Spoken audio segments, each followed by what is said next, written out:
Hello guys! Nandito kami ngayon sa Calva Beach. Nakalabas ang mga taong bahay. Si Sofia andito. At si Daddy.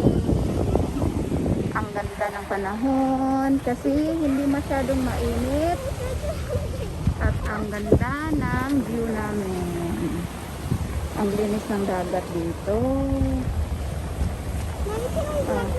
What? What?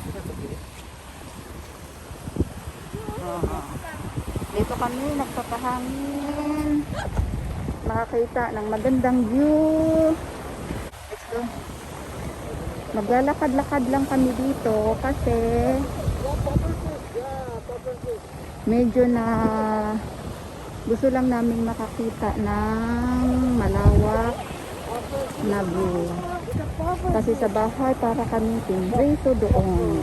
Kaya labas-labas muna. Ayan. Ang ganda ng beach dito. At dito sa tagilid may park. Ayan no, ang ganda. May park dito. Nandyan kami last week. Nag-camping kami dyan last week. Nag-ihaw. Doon, banda doon.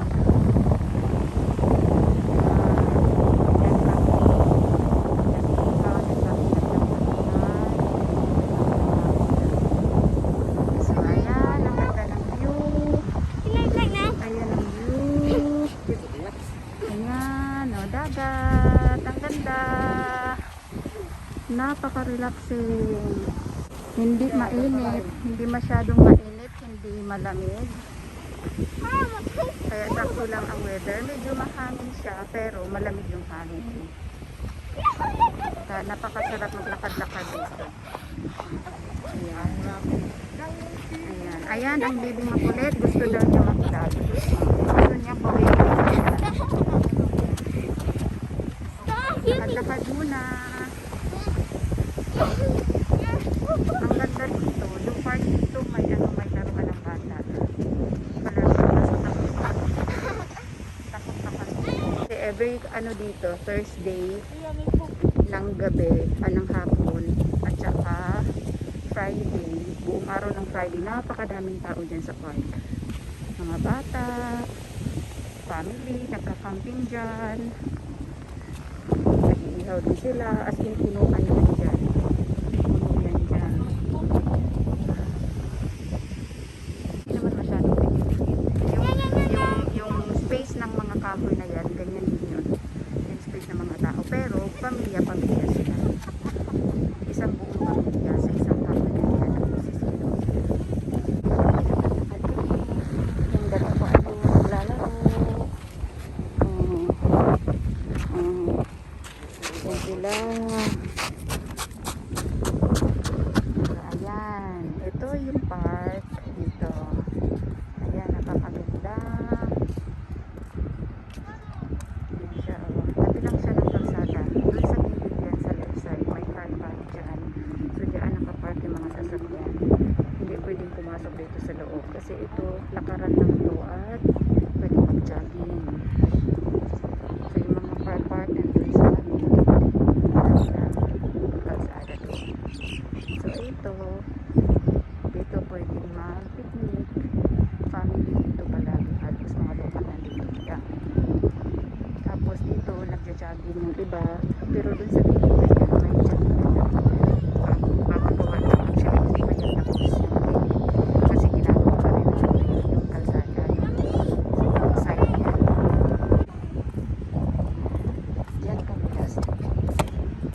Diyan yung place namin last week. Yung place na yan. Diyan kami. Nagpapahinga lang. Upo ganyan. Tapos tingin-tingin sa magandang view. Nagpapahangin. Kasi relaxing talaga siya. Tapos yung dagat nandito sa gilid. Yan. Yan yung dagat. Diba? Napakaganda. Kung gusto nyo maligo, pwede naman dyan. Kaso kami ayaw muna namin. Yan. Tapos dun, joggingan yan. Tapos si Daddy nandun, nakaupo. Yan, ayan yung park na sinasabi ko. Yan, may mga bata sa yan. Park, I mean palaruan pala ng mga bata. Yan yun. Tapos punta tayo dito.